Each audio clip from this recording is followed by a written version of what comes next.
You want to see some super spoiled dogs? They get this whole pool to play in and a whole backyard to run around in. Then they have their own tough shed.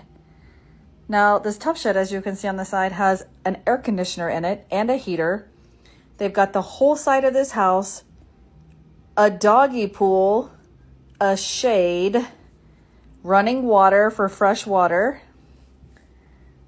Then whenever you go inside the tough shed, you can see that it is temperature controlled at 72 all the time for them, heat and cool, with a fan and another water.